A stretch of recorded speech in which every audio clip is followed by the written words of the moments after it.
Assalamualaikum warahmatullahi wabarakatuh. Berikut hasil laporan kajian Project 3 oleh Cynthia Febrianti dengan NIM 13241028. Yang berikutnya pendahuluan. Dalam dunia profesional maupun akademik, kemampuan interpersonal seperti keterampilan wawancara dan pemberian umpan balik sangat menentukan keberhasilan seseorang dalam berinteraksi, membangun relasi, serta meningkatkan performa kerja. Mata kuliah Personality Development memiliki peran penting dalam membentuk kepribadian yang percaya diri, komunikatif, dan adaptif terhadap berbagai situasi sosial, termasuk situasi formal seperti wawancara sesi evaluasi. Dengan tujuan meningkatkan rasa percaya diri, mengembangkan keterampilan wawancara, memberikan pengalaman langsung dalam berinteraksi dengan dalam orang baru secara profesional, dan belajar menerima dan memanfaatkan umpan balik. Hasil kajian dengan tema Hati yang Bersih, penceramah Ustazah Halimah Al-Idrus. Hati yang bersih adalah fondasi utama dalam membangun hubungan yang kuat dengan Allah dan makhluknya. Dalam kajiannya, Ustazah Halimah Al-Idrus menjelaskan bahwa hati yang bersih adalah hati yang tidak menyimpan kebencian, tidak meliputi iri dengki atau dendam. Hati yang bersih bukanlah hati yang tak pernah sedih atau terluka, tapi hati yang mampu mengelola perasaannya dengan ketundukan kepada Allah. Seseorang dengan hati seperti ini akan memiliki akhlak yang lembut, mudah berlapang dada, dan cenderung menjaga ketenangan daripada memperbesar masalah. Ustazah Halimah menekankan bahwa kebersihan hati tidak akan hadir secara otomatis, melainkan perlu dilatih dan dijaga setiap hari. Salah satu indikator hati yang bersih adalah kemampuannya untuk memanfaatkan bahkan sebelum orang lain meminta maaf. Ia tidak menunggu keadilan manusia karena ia tahu bahwa keadilan Allah pasti datang. Memaafkan bukan karena lawan pantas dimaafkan, tetapi karena dirinya sendiri lebih pantas hidup tenang. Hati yang bersih akan cepat beristighfar bila merasa hatinya mulai kotor dan rasa sakit, marah, atau kecewa. Beliau juga menegaskan bahwa penyakit hati seperti ria, hasad terhadap nikmat orang lain, atau ujub dan takabur adalah penghalang terbesar dalam memperoleh kebersihan hati. Jika tidak disegera dibersihkan, penyakit-penyakit ini akan merusak niat ibadah, merusak amal, dan menjauhkan seseorang dari keikhlasan. Oleh karena itu, penting untuk mengenali tanda-tanda penyakit hati sejak dini, seperti mudah tersinggung, selalu ingin menang sendiri, atau sulit bersyukur. Kemudian, salah satu paling utama untuk membersihkan hati dalam dengan memperbanyak zikir. Dalam kajiannya, Ustazah Halimah menganjurkan untuk mengistiqomahkan zikir harian seperti istighfar.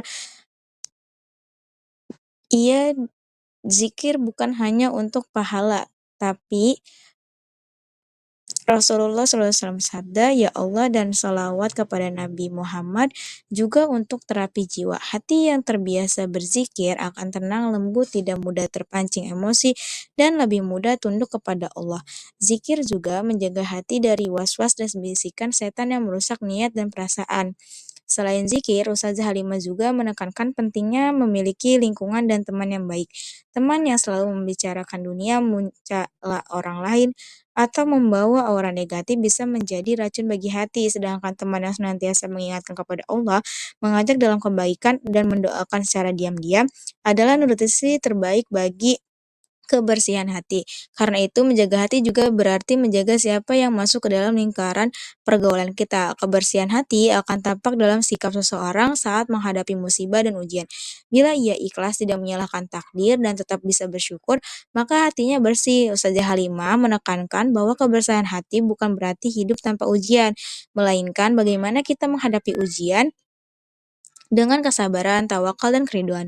Orang yang bersih hatinya tidak mudah kecewa karena tahu semua terjadi atas izin Allah dan yakin bahwa setiap kejadian mengandung hikmah Allah. Allah berfirman dalam Quran Asy-Syura ayat 88 sampai 89. Ayat ini menjadi peringatan bahwa yang akan menyelamatkan manusia di akhirat bukan kekayaan atau status sosial, melainkan kebersihan hati yang dibawa menghadap Allah. Maka kebersihan hati bukan hanya urusan dunia, tetapi bekal utama menuju akhirat. Rasulullah SAW bersabda, "Ketahuilah sesungguhnya dalam jasad ada segumpal daging. Jika ia baik, maka ia baiklah seluruh jasad, dan jika ia rusak, maka rusaklah seluruh jasad. Ketahuilah hati hadis riwayat Bukhari dan Muslim. Hadis ini memperjelas bahwa hati adalah pusat dari seluruh amal dan kepribadian manusia. Maka siapa yang ingin memperbaiki hidupnya harus mulai dari memperbaiki dan membersihkan hatinya setiap saat dengan muhasabah, zikir, ibadah yang ikhlas dan menjauhi penyakit hati. Kemudian hasil wawancara identitas. Pada kesempatan ini, saya berkesempatan untuk mewawancara salah satu peserta kajian yaitu Ibu Dwi. Saat kami mendekati beliau, dengan ramah ia menyambut, "Boleh Kak," jawabnya saat kami minta izin untuk berbincang. "Nama Ibu siapa kalau boleh tahu?" "Perkenalkan, nama Ibu Dewi," jawabnya dengan senyum hangat. Kemudian aku bertanya lagi, "Ibu asal dari mana?" "Ibu dari Jakarta, Kak," ucapnya singkat. Kemudian aku bertanya, "Apakah ini kajian pertama Ibu dan rombongan ke kajian Ustazah Halimah Al-Idrus?" "Alhamdulillah, Kak, Ibu dan rombongan kebetulan sudah sering mengikuti kajian Ustazah Halimah Al-Idrus ini," jawabnya.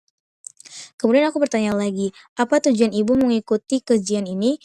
Ibu menjawab, "Untuk memperdalam pedoman tentang ajaran agama." Kemudian aku bertanya lagi, "Apa yang paling berkesan dari kajian tadi menurut Ibu?" Ibu menjawab, "Yang paling berkesan itu saat Ustazah membahas tentang keikhlasan dalam menjaga hati, Ibu merasa sangat tersentuh." Kemudian aku bertanya, "Apakah ada perubahan yang Ibu rasakan setelah ikut kajian ini?" Kemudian Ibu menjawab, "Alhamdulillah, Ibu merasa lebih senang dan tenang dan lebih semangat memperbaiki diri, terutama dalam menjaga hati dan niat." Kemudian aku bertanya, "Ibu biasanya datang sendiri atau bersama rombongan?" Ibu menjawab, "Biasanya Ibu datang bersama rombongan pengajian dari komplek tempat tinggal Ibu."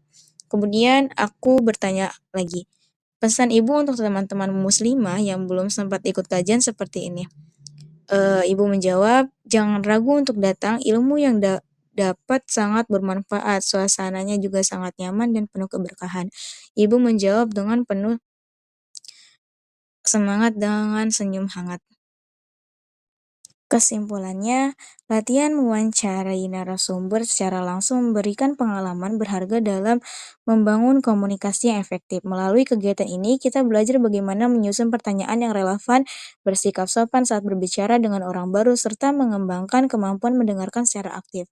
Selama proses wawancara, kita juga belajar bagaimana menciptakan suasana yang nyaman agar narasumber merasa menjadi nyaman. Dari umpan balik dari hasil wawancara, kita bisa memodifikasi kelebihan tersebut seperti kemampuan berbicara dengan lancar dan ekspresif yang ramah.